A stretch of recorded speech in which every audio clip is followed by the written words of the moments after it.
नमस्ते दोस्तों, स्वागत है आप सभी का हमारे यूट्यूब चैनल में। तो आज हम आप सभी को बताएंगे दुल्हन बनी भूतनी की पूरी कहानी। तो अगर आप हमारे चैनल पे नए हैं तो हमारे चैनल को सब्सक्राइब करें, वीडियो को लाइक करें एंड शेयर करें। तो चलिए कहानी को हम शुरू करते हैं। बहुत पुराने समय की बात है, जब बसंती की नई नई शादी हुई थी मुरली के साथ। तब उस जमाने में बिजली, पानी, घड़ी, पक्की सड़कें और आने जाने के लिए वाहन की भी सुविधा नहीं होती थी। तब भी लोग अपनी ज़िंदगी में बहुत खुश रहते थे। तब सभी लोग अपना काम दिन के उजाले में निपटा लेते थे और शाम को सूरज ढलने के पहले ही अपने घरों में दुपक जाया करते थे। फिर सुबह 4 बजे मुर्गे की पहली बाम सुनकर उठते और अपने रोजमर्रा के कामों में लग जाया करते थे। बसंती मुर्गे की पहले बाम के साथ अपनी सास के साथ नदी के किनारे निकल जाया करती थी। वहाँ पर कपड़े धोकर नदी में स्नान करती और नदी का पानी हांडी या कलसे में भरकर दोनों सास बहू अपने घर वापस आ जाया करती थी। फिर सबको चाय नाश्ता बनाकर खिलाती।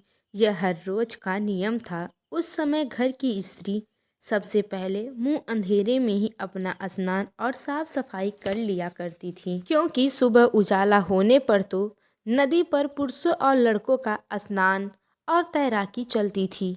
तो कोई अपनी गाय भैंस नहाने ले जाता था, इसीलिए सबसे पहले औरतें ही नदी पर जाती थी और उनके लौटने के बाद गांव के पुरुष और लड़के नदी पर जाया करते थे। एक रात को न जाने क्या हुआ कि बसंती के घरेलू मुर्गे ने रात के 1:30 बजे ही बाम दे डाली। मुर्गे की बाम सुनकर बसंती और उसकी सास जग गईं और नदी पर नहाने धोने के लिए और मैले कपड़े धोने के लिए उनकी गठरी बांधने लगी। उनको तो यही लगा कि सुबह के 4 बज गए हैं, क्योंकि मुर्गी ने बाम जो दे डाली थी। और वे दोनों कपड़े बर्तन समेत नदी की ओर चल पड़ी, क्योंकि पानी भी भर कर लाना था। आज रास्ता उन्हें काफ़ी सुनसान दिखाई दे रहा था। और तो और उन्हें गांव की औरत भी नहीं नजर आ रही थी। बसंती और उसकी सास ने सोचा, चलो अच्छा है, जब तक बाकी औरतें नदी पर आएंगी तब तक हम अपने कपड़े धोकर स्नान भी कर लेंगे। चलो ये तो बहुत बढ़िया है जो हम पहले आ गए आज। लेकिन फिर भी उन्हें एक बात नहीं समझ में आ रही थी कि इतना सन्नाटा क्यों है। लोग तो जग जाया करते थे, अब तक तो कोई नदी पर लकड़ी काटने के लिए जाया करता था, तो कोई किसी काम से। तब रास्ते में मुलाकात हो जाया करती थी, पर आज कोई भी नहीं दिख रहा है कहीं पर। ये ऊपर से उल्लू और चमगादड़ की भयानक आवाज़ें और जंगली जानवरों की गरजने की आवाज़ें आ रही थी, जिससे कलेजा कांप रहा था। दोनों ने घर वापस जाने का सोचा। तब बसंती बोली, अरे माँ जी, अब तो हम नदी के किनारे पहुँच गए हैं, तो वापस जाने से अच्छा होगा कि हम कपड़े धोकर नहा लेते हैं, फिर पानी भरकर निकलेंगे आराम से। तब तक सब आने लगेंगे ना, और हमारे काम निपट गए देखकर जल जाएंगी कि यह सास बहू तो बहुत तेज हैं काम करने में, बहुत जल्दी अपना काम कर लेती हैं। यही सोचकर दोनों सास बहू फटाफट कपड़े धोने लगी। सारे कपड़े धोने के बाद भी अभी तक कोई नहीं आया था। फिर दोनों सास बहू नदी में उतर गईं स्नान करने के लिए। चांदनी रात और पानी भी बड़ा शीतल आ रहा था, सो सारी थकावट गायब हो गई। दोनों सास बहू ने काफ़ी देर तक नदी में शीतल जल में नहाया और फिर उन्हें सिवाय जंगली जानवरों के अलावा वहाँ पर कोई भी आह नहीं सुनाई दे रही थी, और तो और ना ही कोई दिखाई दे रहा था। नहाने के बाद दोनों ने घर से लाए हुए सूखे कपड़े पहने और गीले कपड़े धो डाले। लेकिन बसंती की सास बोली, अरे बहू, कमाल है, हमारा सारा काम भी निपट गया, बस पानी भरना बाकी है, फिर भी कोई नहीं आया। बसंती बोली, हाँ अम्मा जी, यही मैं भी सोच रही हूँ। समझ नहीं आ रहा इतना सन्नाटा क्यों है, वरना सुबह होने पर लोग जग भी जाते हैं और नदी पर भी पहुँच जाते हैं, लेकिन आज कोई भी नहीं। वो वहाँ से चलने ही वाली थी कि उन्हें पानी में बुड़बुड़ाहट सी महसूस हुआ। दोनों का ध्यान आवाज़ की तरफ गया तो दोनों की दोनों हक्का बक्का हो गईं। नदी के पानी में जो बूढ़ बूढ़ होकर आवाज़ आ रही थी, उसमें एक औरत लाल साड़ी पहने दुल्हन की तरह 16 श्रृंगार किए नदी में से निकली। उसके हाथों में पीतल की थाली थी। उस थाली में नारियल, हार, फूल, सिंदूर और कुछ मिठाइयों के साथ फल भी थे। वे औरत नदी के बीचों बीच ऐसे चल रही थी जैसे वो ज़मीन पे चल रही हो।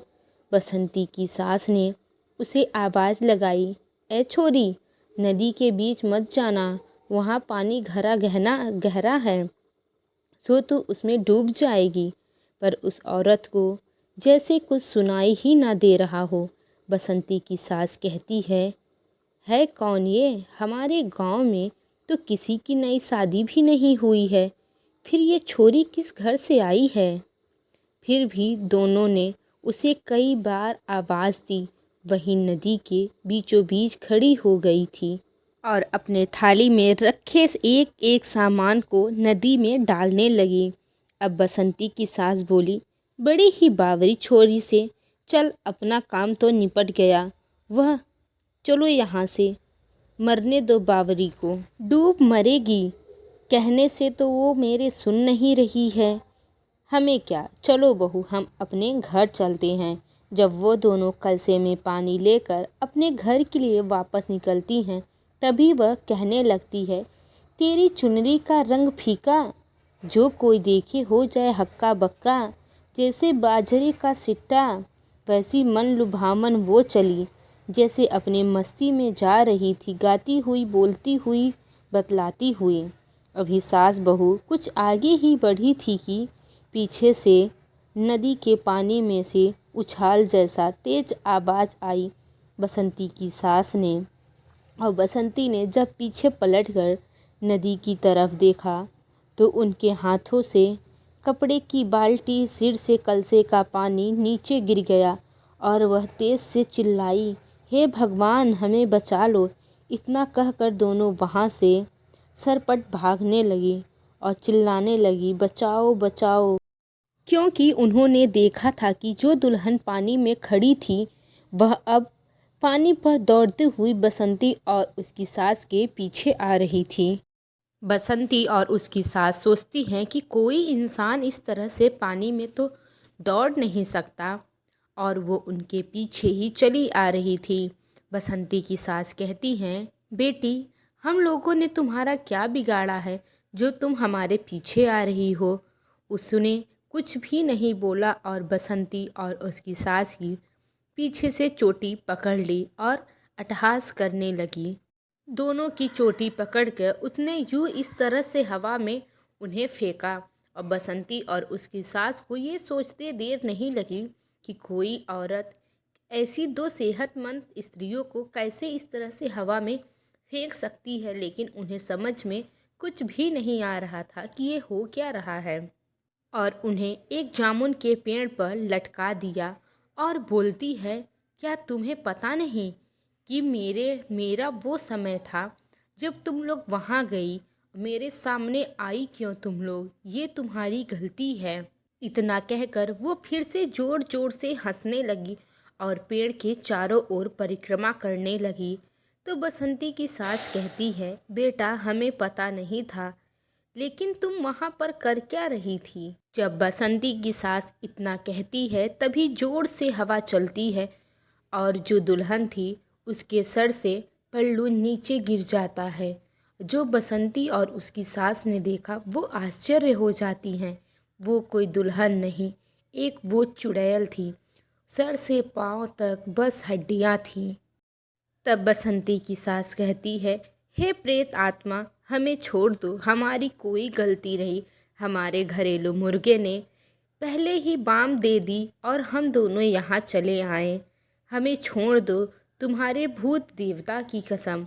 इतना कहते ही उनका बंधन ढीला होने लगा और वो चुड़ैल वहाँ से गायब हो जाती है और बसंती और उसकी सास जामुन के पेड़ से नीचे धड़ाम से गिरती हैं और वो अपने चोट की बिना परवाह किए वो अपने घर आती हैं।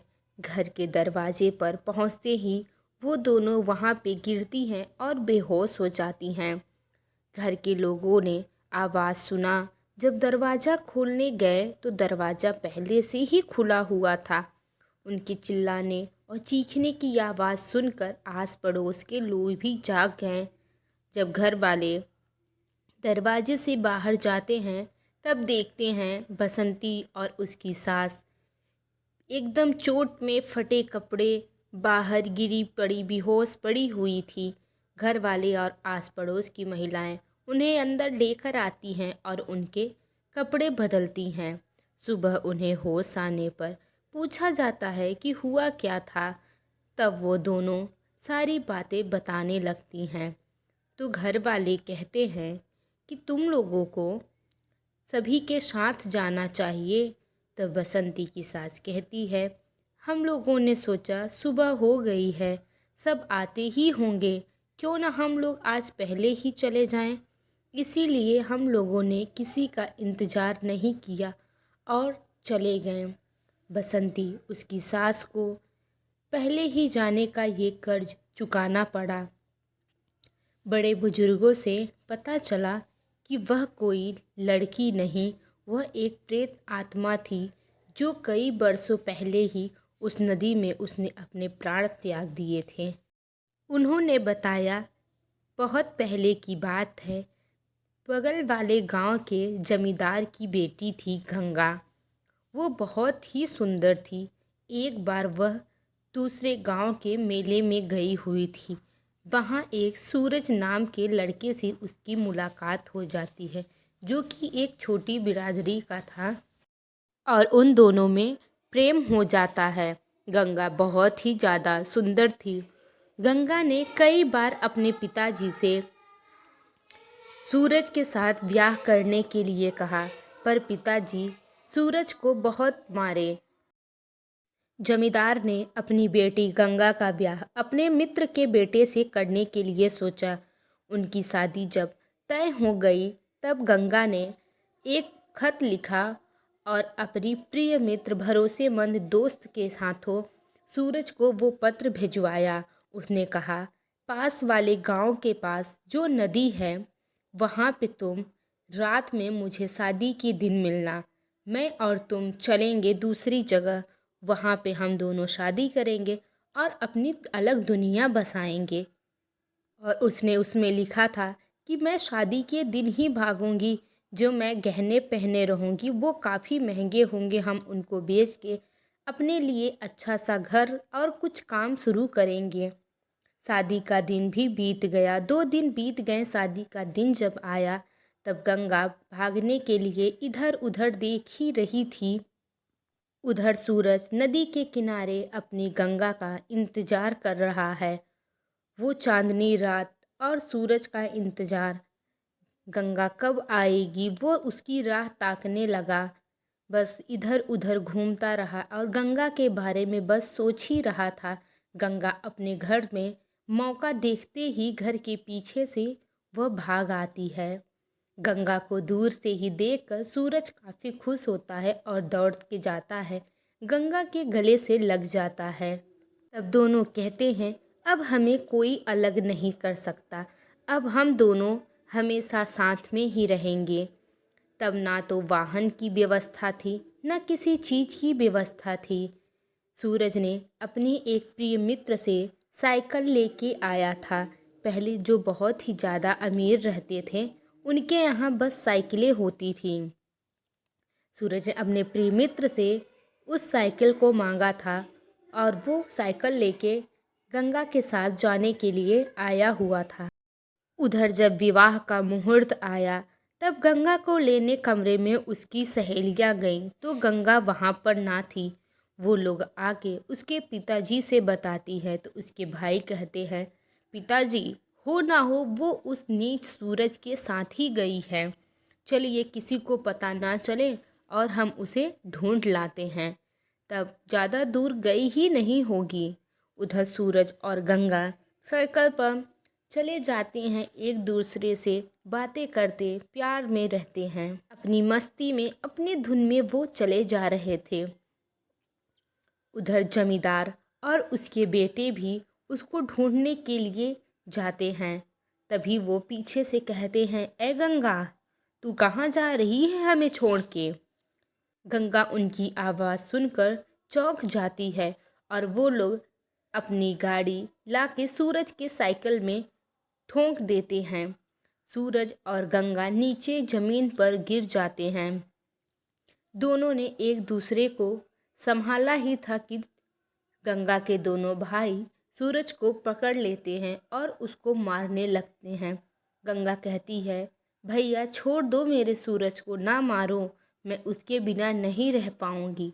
लेकिन उन लोगों ने उसकी एक भी ना सुनी और गंगा के पिता बंदूक लेकर खड़े रहते हैं और गंगा झटके में उनके हाथों से उनका बंदूक ले लेती है और कहती है, अगर तुम लोगों ने मेरी बात नहीं सुनी तो मैं तुम सबको गोली मार दूंगी। उसके पिताजी के साथ 2 आदमी और भी थे जो सूरज को बेरहमी से मार रहे थे। गंगा को इतना कहने पर भी वो लोग ना रुके। तब गंगा बोलती है, हदें हमें पार ही करनी होगी। उसने उन दोनों पर गोली चला दी और वो दोनों वहीं अपना प्राण त्याग देते हैं। गंगा बंदूक को ताने हुए ही सूरज से कहती है, चलो सूरज, हम यहाँ से चलते हैं। और वो सूरज इतनी चोट में होते हुए भी अपने प्यार को लेकर चल देता है। वह साइकिल पे चल देता है और गंगा पीछे बैठी रहती है और पीछे से वो बंदूक अपने पिताजी और अपने भाइयों की ओर की रहती है कि कोई भी हमारे पीछे नहीं आएगा। वो लोग कुछ ही दूर जाते हैं, तभी गंगा के सर पे एक जोरदार पत्थर पड़ता है और वो नीचे गिर जाती है। और सूरज उसको बचाने के लिए जाता है। तब गंगा कहती है, नहीं सूरज, तुम यहाँ से जाओ, मैं ठीक हूँ, तुम जाओ सूरज, तुम्हें हमारे प्यार की कसम। तो सूरज वहाँ से चला जाता है और उसके पिताजी और उसके भाई गंगा को अपनी गाड़ी में ले लेते हैं। उसके पिताजी कहते हैं, इस नीच को यहाँ से ले चलो, ये हमारी बेइज्जती करा के रख देगी, ये शादी तो करके ही रहेगी, नहीं तो हमारे समाज में बहुत ही ज़्यादा बदनामी होगी। गंगा कहती है, आपका घमंड मैं ख़त्म करके रहूँगी पिताजी, आपने हमारी नहीं सुनी तो हम भी आपकी नहीं सुनेंगे। ऐसी ही गंगा चिल्लाती हुई चली जा रही थी। जब गंगा उस नदी के पास पहुंचती है तब वो गाड़ी से नदी में छलांग लगा देती है। पानी में थप की आवाज़ सुनते ही उसके पिताजी भाई गाड़ी रोक कर देखते हैं तो गंगा नदी में कूद गई रहती है। तब उसके भाई कहते हैं, गंगा आ जा, चल हमारे साथ, बहुत ही अच्छे घराने में तेरी शादी कर रहे हैं गंगा, वहाँ तू बहुत खुश रहेगी। लेकिन गंगा कहती है, नहीं, मैं कभी भी आपकी बात नहीं मानूं, मैं हमेशा आप लोगों के साथ आपकी गुलाम बन के वहाँ पे रहती रही, आपकी बातें मानती रही, अपनी इच्छा का मैंने कभी कुछ नहीं किया, मैंने एक इच्छा ही तो जताई थी आपसे, आपने वो भी नहीं पूरी की, तो भला मैं क्यों आपकी सुनूं। गंगा के पिता कहते हैं, आजा बेटी, तू तो मेरी प्यारी बेटी है ना, चल मेरे साथ। गंगा कहती है, कभी नहीं, आप जैसा पिता ना हो वो ही अच्छा है। आपकी ये जो धन संपत्ति है ना, एक दिन सब खत्म हो जाएगी, आपका घमंड ये खत्म हो जाएगा। आखिर गंगा में भी जमींदारनी का ही खून था, वो अलग थोड़ी ना थी। और इतना कहते कहते गंगा और गहरे पानी की ओर चली जा रही थी। जब गंगा कहती है, देखना पिताजी, आपका घमंड खत्म हो जाएगा, आपका सब कुछ खत्म हो जाएगा। तब गंगा के पिताजी को गुस्सा आती है, कहते हैं, मार डालो इस पापी को, ये मेरी बेटी कहलाने के लायक नहीं है, अच्छा होता अगर ये पैदा होते ही मर जाती तो। तब गंगा के पिताजी ने गंगा के सीने में 4 गोलियां दागी और पानी सफ़ेद से एकदम लाल सा हो गया और गंगा वहीं पर ख़त्म हो जाती है। गंगा के भाई गंगा की लाश ढूंढने की बहुत कोशिश करते हैं, लेकिन उनको उसकी मृत शरीर भी नहीं मिलती है। शायद गंगा को उनके हाथों जाना मंजूर ही नहीं था। वो उसी नदी में गायब सी हो जाती है और बारात वाले उसका इंतज़ार कर रहे थे। तब गंगा के पिता और भाई जाते हैं और उसके पिता रोते हुए कहते हैं, भाई साहब, हमारी बेटी को कोई जंगली जानवर उठा कर ले गया। हम लोगों ने उसे बहुत ढूंढा लेकिन वो कहीं नहीं मिली और बारात वापस चली जाती है। कुछ दिनों बाद जब सूरज को गंगा के बारे में पता चलता है कि उसकी गंगा अब इस दुनिया में नहीं रही, तो सूरज भी जाके उसी नदी में अपने प्राणों को त्याग देता है। यही होता है सच्चा प्यार। बस कुछ ही महीने बीते थे। एक दिन जमींदार के 100 एकड़ खेतों में अचानक से आग लग जाती है और परिवार समेत घर में सो रहे कोठी में भी आग लग जाती है और वहीं सब भस्म हो जाते हैं। गंगा की बात कही हुई सच हुई।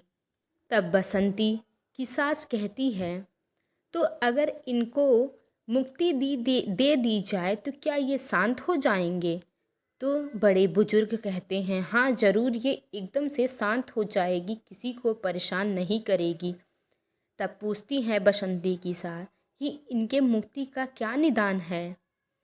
बताया जाता है कि इनके हड्डियों को, मतलब उनके कंकाल को नदी से निकाला जाए दोनों को, और उनको जलाया जाए, शांति कराया जाए और इनकी आत्मा संतुष्ट हो जाएगी। तो परिवार वाले और गांव वाले कहते हैं, हम ये सब ज़रूर करेंगे, दो प्यार करने वालों को मुक्ति ज़रूर दिलाएंगे। तब सभी गांव वासियों मिल के दोनों की आत्मा को शांति करवाते हैं। तो दोस्तों, अगर आपको हमारी ये कहानी अच्छी लगी हो, हमारे चैनल को सब्सक्राइब करें, वीडियो को लाइक करें एंड शेयर करें। धन्यवाद।